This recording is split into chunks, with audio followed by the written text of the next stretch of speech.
All right. Hello, everybody. Welcome to Trojan Time. Today we have, one of our first guests here on the podcast, Rhett Simpson. Rhett, how are you doing today? I'm doing all right. A little tired of kind of got a lack of sleep because of some projects going on this past month. But overall, I'm doing pretty good. Glad to be here. Good. Glad to have you here, man. Of course, we got to have you as one of our first guests. It was on my podcast. Mm-hmm. It was probably the best one so far, and now we get to have you back. Appreciate that. Well, let's just hop right in. Last time you were on the podcast with us, you were preparing for your upcoming show, The Tempest. Mm-hmm. Now that you've finished the show, how do you feel? I feel pretty relieved. I mean, having built up for over a month and a half of rehearsals and memorizing lines and everything, in a way, I'm glad for it to be over, but also a little bit sad because it's finally over. It's like all the experiences that you had and all that stuff. It's kind of like, darn, it's all gone. You can't go back. Yeah, I can definitely imagine that. Well, what were some of the highlights? What were some of the funnest parts about the production? Man, it was. I am not a fan of Shakespeare. I'll preface that because most of the time I don't understand it. However, because of how much we were in the text, in the show itself, I got to finally understand it. So I broke through a barrier of what actually means. And so specifically with my scenes with Trincula and Caliban, I played Stefano, and Trincula was Kalen Nessler, and Caliban was Gabe Meyer. And we were the comedic relief of the show. And so it was, I would say every scene I enjoyed. And it's just fun to be a character that really doesn't have a care in the world and can be just there for comedy. And so it was, especially waiting for your scenes, and if you're on opposite sides of the stage in the wings, you can see your counterpart. And so Kayla and I, before we go on, we either do like the Macarena or just like a different other dance just to have fun before we even go on stage. So, and for those of you who don't know, I mean, this role was pretty perfect for Rhett because it's basically just him in real life. Minus one little detail. one little detail of being drunk. I'm not that. Not yet. I will no. He's only 19. I'm only 19, and I will not. He will not. He's a good boy. Most of the time. I try. Yeah, he does try. Let that be known. But anyway, even though it was a really good role that suited you very well, were there any struggles that really stood out to you on your time on the show? Line memorizing for one, because Shakespeare is a different breed. Yeah, man.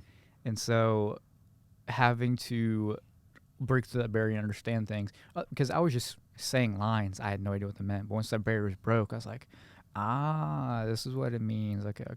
After 5 or 2 Google searches. Yeah, well, my Google search engine was Jordan Hosmer, our director, because he is a Shakespeare aficionado, and so he was a fantastic outlet for all the questions about what ague means and what other words I say. I mean, I'm like, what does this mean? He goes, oh yeah, so it's actually this, and this, and this, and this. I'm like, that makes sense. All right.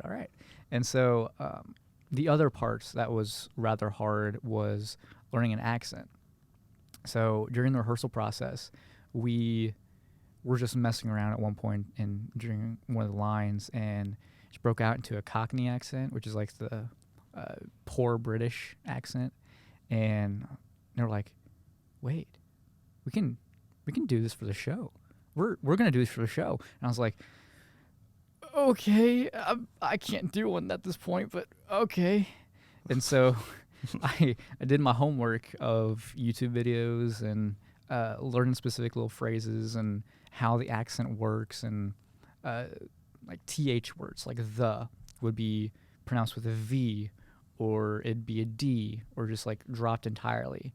And so incorporating that into my lines was difficult, but it was probably also one of the best parts. That accent is just added more and more layers to the character, and it was just so much fun. I will say I didn't get to go to the show, but I have gotten to hear the accent in person, and for that I feel blessed. And if any listeners ever get to see Rhett in person, just yell at him, do the accent, do it. As long as I don't forget it. Yeah, no, that becomes a part of you forever. It will. Stefano comes out every now and then. I'm like, oh, I did the accent. My inner Stefano. He will not leave. He will not leave. He's ever. there forever till death do you part. When I'm 80 years old in a nursing home, I just start speaking a Cockney accent and be like, I'm still Stefano. You've really been Stefano the whole time. Yeah, turns out Stefano's playing Rhett. Top 10 anime plot twists. WatchMojo.com. There you go. Not sponsored, by the way. Not sponsored. But you mentioned Jordan Hosmer, Mm-hmm. and I've been lucky enough to take one class with him, and that guy, he really is a whiz, Mm-hmm. and it really is no surprise that he chose Shakespeare. Yeah. He's basically, I wouldn't be surprised if we learned at some point that Shakespeare is a long lost descendant, Mm-hmm. or Jordan Hosmer is a long lost descendant of I Shakespeare. know. Would not be surprised whatsoever. Not That at man's all. crazy. Where do you feel like you've improved the most after running the show, or where have you really realized you could, I guess, use more work? Like any weaknesses that you discovered during your time on the show? I was really closed off towards Shakespeare. When it was announced that we were going to do The Tempest, I was like, man, do I really want to audition for that? I mean, I could be a stage manager, but through people saying kindly and some kind words, hey, you should actually audition. We probably need you. I'm like, I guess so. And so, because it was Shakespeare, was one of the parts specifically the most. But could you repeat the question? I Kind guess of started off on a tangent. Yeah, no, it's a hard question. Where do you feel like you found a weakness in maybe your performance or how your acting, and that Mhm. you were able to improve on through the show, or realize, hey, I can work more on this? Yeah. When we were just going through the lines and the blocking in our normal accents, is like it was really hard to get into character. But once with the accent, and then once I got into my costume, the costume just added another layer to it, and they both just helped tremendously. And so, as an actor, you can be in normal streetwear clothes and still have a good performance, but when you get the clothing of your character, it really feels like you take on your character's personality in the best ways possible. Not like I am now Stefano and will forever be Stefano, but it's like the mannerisms start to come out as well. And so, because of his drunken nature, I accentuated more floaty arms and whatever and stuff like that. And I had not realized that this at the time, but during one of the scenes where I'm running away, it looks kind of like Jack Sparrow. I was about to ask, did you take any inspiration from Captain Jack? Not originally, but after saying, hey, you kind of look like Jack Sparrow when you run, I was like, I'll lean right into that. Sure, I'll look like Jack Sparrow. And so after a few of the performances, I was talking to a few the Honest members, and like, was Jack Sparrow one of your inspirations? I was like, well, he wasn't an inspiration, but he helped considerably. And so accent and costuming are fantastic elements that just helped tremendously. Right. I've only been a part of a play one time, and like that was just, it was a high school production, and I found that so difficult to get into character. Admittedly, I don't even think I did. I kind of just played myself, not gonna lie. It was Meet Me in St. Louis, and I played, I don't know if you know, I played John Shepard. He's like the main love interest guy, just a everyman type dude. So really not too hard to get into character. I couldn't imagine, especially a character as bigger than life than Stefano. Stefano is a big character. He has a large personality. Yeah. Character wise, he's not the Yeah, not big as in like main character, Yeah. but yeah, big, larger than Large life. personality. Yeah, And with having Trinkel and Caliban also there to uh, accentuate each other and feed off each other, having other people there helped. And so, yeah. yeah. No, that's great. That's great. So now that you're done with the show, and disclaimer, through scheduling errors, we wanted to do this right after the show. We wanted to do this podcast right after the show. It's been about a week now, because of scheduling stuff. A little over a week. Almost two. Almost to it. Yeah, almost to at this point. Dang, man. Time It feels flies. so long ago, but yet so close.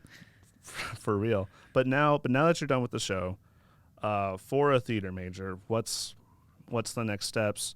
Especially right after the show, was it a time of relaxation? Was it a time of got to get to the next thing? Like, kind of, what does it look like, I guess, on campus, and especially here at HLGU, after production, after the show? What does it look like for, one of the main participants? Yeah. Well, I had about probably 1 day of relaxation, and that being Saturday night into Sunday morning, as I slept for 12 hours. Based. And then, so being a theater major, I'm a part of Acting 2 at the moment, as well as Directing 1. And so Acting 2, we have a performance coming up here in about 2 weeks on April 19th, I believe. It's a Friday. And so for me and another student in Acting 2, we have to do a movement piece, which is, it's not a dance, but it's kind of like a dance. And there's that. And then we have to do a monologue, which is Shakespeare, but it's all right. I'm getting a lot of Shakespeare this semester. And then a narration portion, and then a little scene from a show. And so that'll be about 20-ish minutes for that. And that it'll be after a one act that'll be directed by Caleb Britton, who is doing a one act called In Him. And so those performance dates are the 18th, 19th, and 20th, Thursday, Friday, Saturday. And so because of how much is in my schedule and on my plate right now, I won't be able, not able to audition for that. But I'll be there. I'll be there one night, definitely. And so that'll be going on, those two things. And then for Directing 1, it's me, Kate Lynn Browning, and Kaylin Nesser. We will be directing scenes from a show called The Visit. And so auditions are going to be Monday, April 15th. And so we haven't decided upon when the performance will be, but it'll be late April. And so we're doing a play analysis right now for The Visit, and we already picked our scenes and everything, so that's good. And so this entire month is kind of never stops. Never stops. But I mean, would it be fair to say, so theater major, you got a lot to do, but like, you're doing what you love? Oh, for sure. Yeah. Oh man, it's a lot of work, but honestly, I wouldn't trade it, because why put in effort for something that you don't want to do? Exactly. And so I'm putting in effort because I love being an actor, but also with directing class, it's like you're stepping back from being on the stage, and you're viewing things differently.